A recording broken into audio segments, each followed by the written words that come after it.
Ačiū, gerbiamai pirmininkė. Mano klausimas būtų ekonomikos ir inovacijų ministrui ponui Edvinui Grikšui. Buvusi dešiniųjų vyriausybė išplėtojo naują verslo modelį Lietuvoje.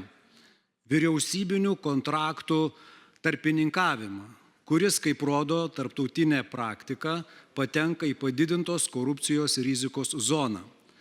Audito komiteto pavedimu viešųjų pirkimų tarnyba atliko analizę ir ta analizė akivaizdžiai parodė, kad valstybės pinigai sėkmingai ir sistemingai tekėjo per tarpininkus, sukurdami jiems milijoninius pelnus.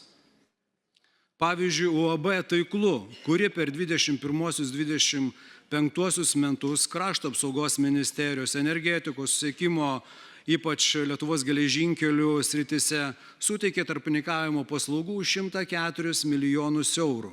Vien Krašto apsaugos ministerijos 32. Tai kokių veiksmų jūs planuojate imtis, ar planuojama atlikti tokio modelio antikorupcinį vertinimą? Ačiū. Gerbiamas Seimo nariai, ačiū už jūsų klausimą.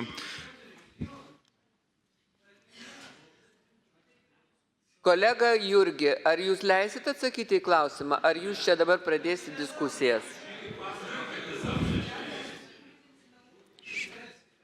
Ačiū labai. Ačiū gerbiamas Seimo nariai už jūsų klausimą ir išsakytą pastabą. Tikrai iš ekonomikos inovacijų ministerijos pusės brėžiame labai aukštą ir aišku prioritetą, kad viešųjų pirkimų sistema Lietuvoje būtų pati skaidriausia, nepabijosiu šito žodžio. Ir tikrai dėl jūsų įvardintų įmonių ir kontraktų, tai su kolegomis pasižiūrėsime įdėmiau ir aš tada sugrįšiu su atsakymu detaliau, kur mes esame ir ką mes ten toj situacijoje galim pakomentuoti. Bet apskritai viešųjų pirkimų sistema taip, jinai yra tobulintina, labai daugybė aspektų, ar tai būtų pirmas dalykas įstatyminiai dalykai, tiek ir siekiant sumažinti administracinę naštą, nuimti ją nuo perkančių organizacijų, tiek ir nuo tiekėjų, ir kitas dalykas užtikrinti visišką ir aiškų skaidrumą, lygiateisiškumą, taip pat pasitelkiant ir skaitmeninius bei kitus technologinius sprendimus tam, kad būtų jam pažangi dinamiška valstybė. O dėl jūsų konkretaus atvejo, tai sugrįšiu su detalėmis. Ačiū.